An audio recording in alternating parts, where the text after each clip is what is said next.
Okay, story time. I want to tell you about a good friend of ours and a summer vacation. And I called my sister, or actually texted her this morning. Now, when exactly did that happen? And we finally kind of came to the conclusion that it was when she was about 10 and I was about 7. Here are some pictures. On the far left, you can see my brother. That's my older brother, who's in the back. And I'm the one down with the funny little smile here in the middle. My sister's got the doll with the blue dress. That's my sister Roseanne, that many of you have met. And then her good friend is Vicky. She's the one over there on the side. So again, over here, this is I guess an earlier picture. It looks different because photography was not my mom's forte. This is better framed. That's Vicky and Roseanne. And again, the same doll, I guess, but it's at a different occasion. But anyway, she was a good friend. And one summer, we were invited to go to a lake house and spend some time at the lake. And my sister what she remembered about it was, as fair-skinned as she is, that she got a sunburn. What I remember about it were 3 things. One was I rubbed my hand along a very rough dock and discovered how bad splinters can be.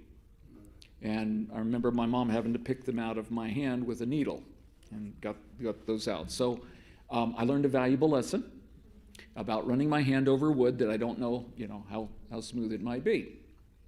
The other thing I remember about that vacation was that there was a kind of a cool wind that was blowing, and I thought, if I wear a shirt when I go swimming, it'll help me to stay warmer. And I discovered that that's not true, because the wetness with the breeze, I felt chilled. That was number 2. Number 3, we were there with Vicky and her cousins, Alan and what was his brother's name? It escaped me. Anyway, well, Alan was not the one in this story. Alan and we were in a boat, and we were enjoying going across, kind of pushing it with our swimming behind it, and then getting in and paddling. And Kenny was the other brother. Kenny was somewhat jealous that we were out in the boat. And so just kind of playfully, he started throwing rocks at us. And I turned around to see, and pow, hit me in the nose, and I had a bloody nose. Well, Kenny felt horrible, and Kenny felt horrible for years after that, even as we've been adults. He always felt bad about what had happened. Thankfully, all it did was gave me a bloody nose. I didn't have any adverse reaction, to it for that time. But it did give me some sympathy for somebody else who got a bloody nose. And for those that are longtime Adventists, they know this story. Others have not heard this story. I actually had to tell it when I was teaching a class on the spirit of prophecy and the gift of prophecy in the church. This story is of Ellen and her sister and another friend who were making their way from school. There was an older classmate that was behind them. There was some disagreement, don't know what it was about, and they had been taught by their mother to avoid conflict, and so they were trying to get home. They were moving along, but Ellen turned around to see how much further they had gotten ahead of the little girl, and just then the girl had let a rock fling, and it hit Ellen in the nose. Now, it wasn't just a bunch of blood in a boat like it was for me. She was knocked unconscious. And when she came to, she was covered in blood, and she was in one of the stores that was on the road there. And a kind fellow offered to take her home in his coach, which it really wasn't that far to go, but she was in no condition to go. She insisted that she was fine and that she would make it home, but she'd only walked a few yards. She called it rods. That's how they talked back in those days. Walked a few rods, and she collapsed. And so her friend and her sister had to carry her the rest of the way home. After that, she was going in and out for a period of time, mostly unconscious, enough to hear people talking around heard some of the conversation. One person that she heard talking was a neighbor, a nice lady, who offered her mother to buy her a burial robe. So she realized just how close to death she was. Her mother said, no, she's going to recover. And her mother had faith that she would recover. So she didn't take her up on that offer. Another event during that time that was kind of tough on her was when when her father, who had been away from home for business, he was a hatter. He made hats. That's a pretty good way to make a living, but found that he could get a better price going down south. So he was coming back from the south, and he went to greet all of the kids, and they had several kids. And Ellen herself had a twin sister. When he went in to see her, her face had changed so drastically that her dad didn't recognize her. Well, she recovered to a certain degree. She tried to go back to school, and she would try to do her work, and the girl that had thrown the stone felt really sorry about it too. And she would try to help her with her lessons. And Ellen said that she was very careful not to rub it in, not to remind her about what had happened. It was bad enough that she knew what had happened. Well, that was about as far as she could get in school because of this thing, and it changed the course of her life. She had plans to get a good education, and she wanted to become a writer. That was her plan. And so she thought that was all dashed to pieces.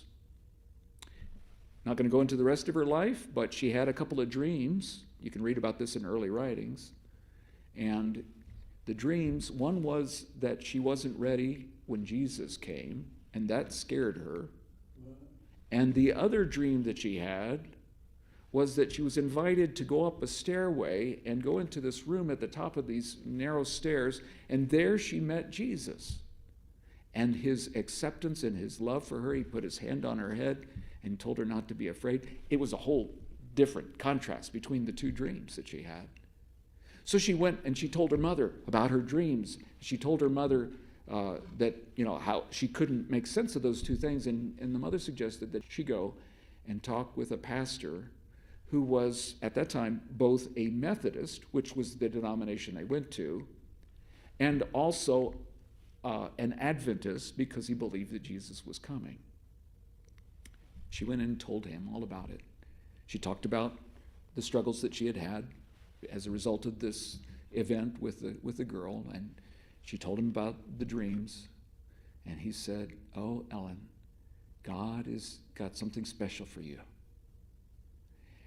And he told her that sometimes the events of our lives are very mysterious, and we can't make sense of why certain things happen. But if we trust in the Lord, someday it will make sense to us.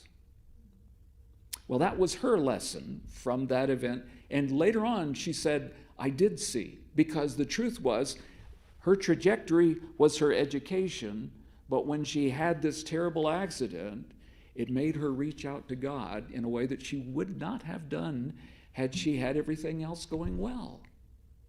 So God used a terrible circumstance to prepare her. And by the way, most of us that have been Adventists for a while know that she did become a writer, and that her writings, she is the most translated female writer in history. God used different means to help her to recuperate for the education that she missed. Well, that's the story. Mysteries sometimes are beyond us. We don't understand. But by and by, if we trust, he will see us through. He spoke of my early misfortune and said it was indeed a grievous affliction, but he bade me believe that the hand of a loving Father had not been withdrawn from me, that in the future life, when the mist that then darkened my mind had vanished, I would discern the wisdom of the providence which had seemed so cruel and mysterious.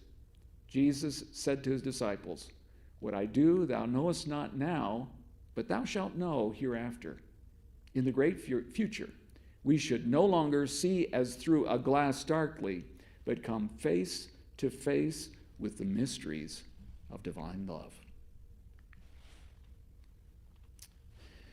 We're right there, aren't we? Don't always understand why things happen as they do. But God's not given up on us.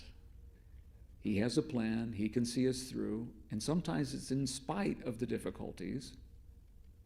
But if we persist and if we trust him, he will see us through.